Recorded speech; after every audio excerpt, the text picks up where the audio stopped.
Welcome to the first edition of Brooks Podcast, where we talk about sports stuff and football and mostly the Chicago Bears. Today, first we will talk about, did the Chicago Bears address their needs in the draft? I'm here with my dad, my co-host.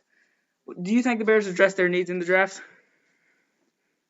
Initially, I would say no because we go in needing offensive line help and support to build that up to protect our quarterbacks and running game. But the more I look at what we accomplished, I think we got a pretty good high grade on our draft. Yeah, they did a good job.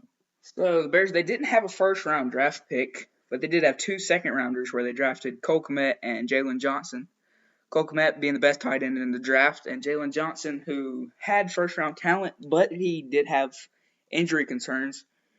He was playing through a torn labrum all season. What do you think of those two picks? Well, I'm a Notre Dame fan, and I'm not sold on Jimmy Graham, so I'm excited about Cole Kmet, and he's also a good blocker, I think, too, and has good size. And Jalen Johnson, I think, like you said, was first round talent except for the injuries. So he's proved that he can play with an injury, and I'm excited to see what he'll do without that injury. Yeah, with Cole Kmet, definitely we can play more of a 12 personnel. Now we have Jimmy Graham and Cole Kmet, and even Demetrius Harris coming in. We'll talk about later. With Bears didn't have another pick until the fifth round, where they picked three times. They traded up to get Trevis Gibson, who is a pass rusher, and you can never really have enough of those. So I think he can be a rotational player since the Bears did not sign Aaron Lynch and he went to the Jaguars. And Travis Gibson, he does have a nose for the football, as he has eight career forced fumbles in college. With the second fifth round pick, the Bears took another cornerback in Kendall Vildor out of Georgia Southern.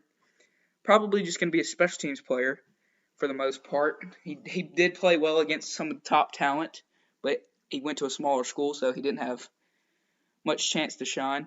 And then with the last pick in the fifth round, they took Darnell Mooney, who could be a slot receiver. He had blazing speed at 4.38. Try to fill the hole that Taylor Gabriel left us when we released him. What do you think of the fifth round picks? Well, right off, I think of that Vildor. He's a beast. Look at his combine numbers. He got 22 reps of 225. That's up there with your defensive back or defensive ends, and probably some of your linebackers. I mean, that's huge numbers. And he ran a 4.4. So I'm kind of surprised that guy's still there. And Mooney, we needed a slot type receiver with blazing speed, someone who can stretch out the field and maybe get some long passes, open up the run game. And so I think he's going to do a good job too. So after the fifth round picks, Bears had traded away their sixth round picks to get back up into the fifth round. So the seventh round pick, they waited to go offensive linemen and got two 6'5" offensive linemen that are both seventh round picks are always long shot. I didn't like waiting till the seventh round to take offensive linemen when we passed on some guys earlier. They're just going to be long shot. Arlington Hambright played tackle in college. He could move inside even though he's 6'5". And Latavius Simmons played every position on the line except for center, so he has some potential there. Both the offensive linemen do have potential because of the new offensive lineman coach and Juan Castillo. So, what did you think of the offensive lineman picks? Like you, I didn't want to wait that late to address the offensive line problems. And I know we got a couple free agents that we can talk about later, but these guys are, like I said, they're long shots to be your all-pro offensive linemen, but they're big and obviously athletic by playing different positions. So we'll see. So now we'll go through some of the stats of the draft picks and the stature of them. Cole Kmet, 6'6", 262. He didn't have high caliber stats, but he's just an all-around good player. He only had 60 career catches for 691 yards, with only 6 touchdowns.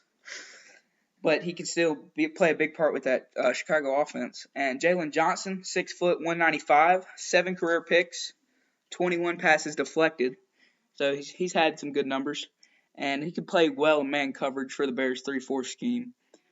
Travis Gibson, 6'4", 253 pounds, who, like we said earlier, has a nose for the football, 15 tackles for loss, 8 sacks last year, and 8 career forced fumbles. Kendall Vildor is 5'11", 190 pounds.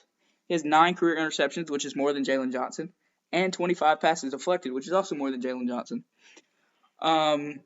Moving on to the receiver, Darnell Mooney, 5'11", 174 pounds. Last year, he had 48 receptions for 713 yards and 5 touchdowns, which averages to about 16.7 yards per reception in his career. Then the two offensive linemen are obviously both 6'5", Hambright being 300 pounds and Simmons being 315. No other combine stats with those guys, right? No, because they were expecting, big. Yeah, they're just big. They're probably expected to go undrafted. We're big in mid-job. Yeah. So now moving on to. You talk about that Vildor guy again. Has stats better than Jalen Johnson, even though he came from a smaller school, Georgia Southern. But he's faster than Jalen Johnson. Also, yes, he is. And again, the 22 reps, a lot better broad, better vertical. Not quite as good on the 3-cone drill. We'll hear them times in a minute, but I think he might be something special to watch. I hope so. Jalen Johnson also did not play his senior year, however, though, so Vildor's kind of got him on the stats there. Mm-hmm. But yeah, Vildor, he'll start out as a special teams player, maybe practice squad, and hopefully he can just be a big role for us. And we'll move on to the combine now. So Cole Kmet, he ran a 4.7 40. I mean, it's top tier for a tight end, I'd say. He didn't do any bench press. His vertical was 37 inches, broad jump 123, and 3-cone 7.44. Which all around he was a star at the combine. Jalen Johnson, who ran a 4.5, pretty good speed for a corner, with 15 reps of 225, 36.5 inch vertical, 124 inch broad jump, and a 7.01 3-cone. Travis Gibson didn't run the 40, but he did 25 reps of 225. And that's all the combine results for him. Kendall Vildor, as we said, ran a 4.44 with 22 reps of 225, which is just 3 less than Gibson. He also had a 39.5 inch vert and 133 broad. And then his 3-cone was 7.14. And then Darnell Mooney with the blazing 4.38 speed only had 9 bench reps, 37 inch vert, which is the same as Cole Kmet, and 124 broad, and 3-cone, nothing. So, based on the combine and stats and stuff, Vildor could be a steal of the draft if he turns out to be something pretty good. All right, we'll move on to our next question now here is, did the Bears upgrade at each position this offseason? So, at wide receiver, they added Ted Ginn, Darnell Mooney, and Trevor Davis. Tight end, they added Cole Kmet, Jimmy Graham, Demetrius Harris. Offensive lineman, they added Jason Spriggs, Jermaine Ifedi, Simmons, and Hambright. And then at DB, they added Jalen Johnson, Kendall Vildor, and Jordan Lucas, Artie Burns, and Tayshawn Gibson. So did they really upgrade? Your initial thoughts on that? I would say on the wide receiver, I'd give an upgrade. I like Ginn. Yeah, I know he's getting up there in age, but he continues to produce wherever he's at. He has some drop passes in his history, but I think Mooney's going to be good. Not sure much on Trevor Davis. Offensive line is, we'll just see. You know, it's still, you just wanted that big sign. You wanted that big tackle coming in or the guard that you know was going to do a good job, and we've got question marks. I think Spriggs will be a good player. I'm not sure about the other people. Yeah. Defense back, I think it's upgrading. Johnson and Vildor are going to do a good job. I got a good feeling about those two for sure. Yeah, we added a bunch of veterans on the defensive back side with Jordan Lucas just coming off his Super Bowl with the Kansas City Chiefs. Artie Burns has been playing with Pittsburgh, and Tayshawn Gibson previously with the Texans. The offensive line, Jermaine Ifedi, he's had his bright spots. He obviously was a first-round pick. Bigger name, I would say. Well, not bigger, but one of the bigger names the Bears signed on the offensive line. But he has some penalty problems as he led the league He led the league in with 16 accepted penalties in 2017. So that's kind of a big issue there. But I think at wide receiver they upgraded, adding Mooney, of course, with his blazing speed. Ted Ginn has played all 16 games last year, so he's looking pretty healthy. Had 421 yards and 2 touchdowns. And he still has that blazing speed. He ran a 4.28 as a rookie, which was a long time ago, but still fast. And Trevor Davis is more of just a return, special teams kind of guy. He played with Green Bay, Miami, and Oakland last year. Only had 8 receptions for 111 yards. On the tight end standpoint, Jimmy Graham, he's old, 33 years old. Signed him to a 2-year contract. Not sure why we did that. $16 million is a bunch for an old man. Who are we betting against? He has played in all 16 games the past 4 years, so there's a bright spot.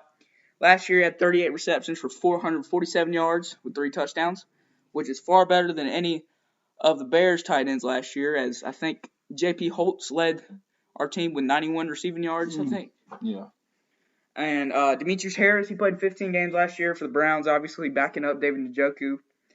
Only had 15 receptions for 149 yards with 3 touchdowns. But he could help us in the blocking game as well. Spriggs is a former second-round pick who's hurt all last season. I think he has potential, but the injury concerns, so hopefully he can bounce back from that. And then, DB, Gibson, Tayshaun Gibson can play safety across from Eddie Jackson. So Eddie Jackson can go back to his normal position, perform well there. And Gibson has 1 Pro Bowl appearance as well. He has 3 interceptions and 8 passes deflected. So I think we upgraded the DB. I say we upgraded everything but the O-line. O-line is still iffy. We'll see. Should the Bears have drafted an O-lineman earlier in the draft? Here are a couple of the offensive linemen the Bears passed on. Josh Jones being the biggest one. He was there in the 2nd round. He's the 5th ranked offensive line by CBS and the 6th ranked offensive line ranked by NFL.com. Then Ezra Cleveland, who was 7th ranked by CBS and 12th by NFL.com, was another big one. And Matt Hennessy, those are kind of the top 3 that the Bears passed on in the 2nd round. And then going into the 5th round, Nick Harris was available. But the Bears had traded up at that point to draft Travis Gibson, who seems like a beast. So what do you think? Should the Bears have drafted an O-lineman earlier in the draft? I still think so. I think so, Jason. I think we should have addressed it stronger than we did. But I'm like a lot of Bears fans. I think that's something that we go in knowing, hey, we got to build up that O-line and beef it up, and we didn't. But, we'll see. There's a lot of changes going on, and these guys, some guys are better at selecting talent than I am, and that's why they're in the jobs they are. So we'll see what happens with it. Yeah, hopefully the Bears can go out and maybe pick another lineman up off of free agency now with Larry Warford available and a couple other guys. Ronald Leary still out there. Maybe they can make a run at some of them, but Warford might be a little out of the price range. So moving on to quarterback situation. Should the Bears have drafted or looked at a quarterback in undrafted free agency? Jalen Hurts was there for both of the picks in the Bears in the 2nd round, which they passed on. Fromm was there in the 5th round for 2 of the 3 picks. And Anthony Gordon, who was high on my board, went undrafted. He was a guy I thought would get drafted, and as he fell, I wanted the Bears to draft him, but it didn't happen. So you think the Bears should have drafted or looked at a quarterback? Tough question there. I think they're still trying to figure out what Trubisky is to the team. Obviously, they didn't pick up the 5th year on him, but he still has a shot, and I think they're trying to figure that out. I think it's like a handful of Play-Doh here, and they're trying to mold him and figure out, does he fit this puzzle? Is he the piece of the puzzle we need? And until having that answer, they didn't want to waste draft picks on getting a quarterback, apparently, and they got Nick Foles to fall back on. So I'm not saying I wouldn't have went maybe O-line and think about a quarterback somewhere, but I understand why they didn't. In my opinion, I think we should have drafted somebody like, or even picked him up in undrafted free agency, somebody like Anthony Gordon to learn the system for a couple of years, and then maybe he could step in. Because if Trubisky doesn't work out, Then we have Foles, who's getting on the older side now. Once he's gone, we're going to have to draft a guy sooner or later. And I liked Anthony Gordon coming out of the draft, but he fell for a reason. That reason, I don't know why. But right now, Tyler Bray is the third quarterback in the quarterback room. He knows the system, but like I said, what about the future? A guy the Bears could look to in the future could be Trey Lance, who's kind of come out of the blue. So yeah. Trey Lance out of North Dakota State. Yeah, that dude's a beast. I'll be interested to see what happens with him. So moving on to the last talking point, undrafted free agency moves. So Bears signed, I think it was 8 undrafted free agents. Highlighted by Ladarius Mack, Khalil Mack's brother out of Buffalo, who was a star, even though he only played in 13 games, and I believe he only started 1. He led Buffalo with 12 tackles for loss and 3 forced fumbles, while also having 8 sacks, so he's a beast. If he can be half of what Khalil Mack is, we'll be just fine. He probably won't make a huge impact right away because of our roster right now, but definitely down the road, something for the future. Defensive line, Laquel London out of Western Illinois, who racked up 45 total tackles last year with 9.5 for loss, 3 forced fumbles. We did add a couple offensive linemen in the undrafted free agency with a backup right tackle out of LSU who saw action in 13 games of his senior season. He's 6'7", 320, so the big guy. Traore, I think his name is. And Dieter Asylum out of Yale. He started every game last year at left guard, so some potential there. And we drafted Artavis Pierce from running back out of Oregon State. Maybe he could fit the Tariq Cohen role, kind of, help out there. 146 carries for 873 yards, about 6 yards a carry, and 6 touchdowns. And also had 159 yards in the receiving game. And then we did grab another receiver who went to Kentucky, Ahmad Wagner, which Kentucky was an interesting situation this year as they had to convert a receiver to quarterback, their leading receiver to quarterback. And Ahmad Wagner finished with 254 yards and 2 touchdowns. And then we picked up Trayvon McSwain out of Duke, who seems like a beast because he had, according to him, the Bears, the Bills, the Titans, the Bengals, Colts, and Eagles all came in contact with him leading up to the draft. And he had 49 career games with 102 tackles, 14 for loss, 7.5 sacks, 5 forced fumbles, 12 QB pressures. Last year, he had a big year, 34 tackles, 7 for loss, 4 sacks, 3 forced fumbles, and 6 QB pressures. So about half of his career came last year in stats-wise. And last undrafted free agency move was linebacker Rashad Smith out of Florida Atlantic. Had 109 tackles, 11.5 for loss, and 5 fumble recoveries, as well as 3.5 sacks and 3 picks last year. So he was a beast last year, but also went to another of the smaller schools. He has 7 career interceptions along with 11.5. So what do you think of Bears' undrafted free agency moves? I think we got a good selection of weird names that are hard to say. Yeah, that's true. I'll probably pronounce some of them wrong.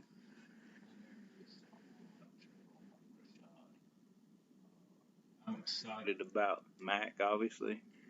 Who wouldn't be? Right. If he's got that bloodline, and like you said, if he produces just half what his brother does, we got a decent player.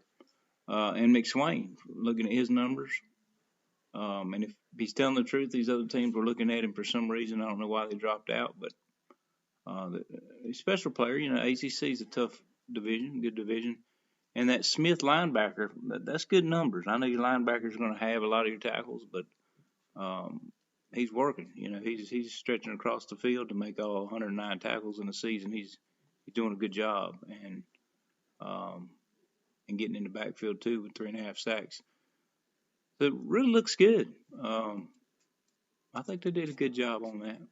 All right, so to wrap it up here, last thing, what are you most excited about out of the draft, coming out of the draft? Coming out of the draft and with the free agency, what am I excited about? I'm excited to see, obviously what these guys are going to do as a whole. I mean, it's neat to see new kids coming in and old ones coming in and seeing how they play together. And obviously this year's going to be a little different with the COVID-19 going on, but I'm just excited and ready to see some Bears football and see what happens with Foles and Trubisky. And it's exciting time, whether you like what's going on or not. And a lot of changes, a lot of things to come. So I think for me, I'm most excited about obviously our draft picks, but see how they adjust to the current situation that we're in. It's going to be a year like no other. It's an unprecedented time. How are these young rookies going to step up to the challenge, get their bodies in shape, and be ready to go to work for Chicago Bears? You've been listening to the Brooks Podcast. We'll see you next week.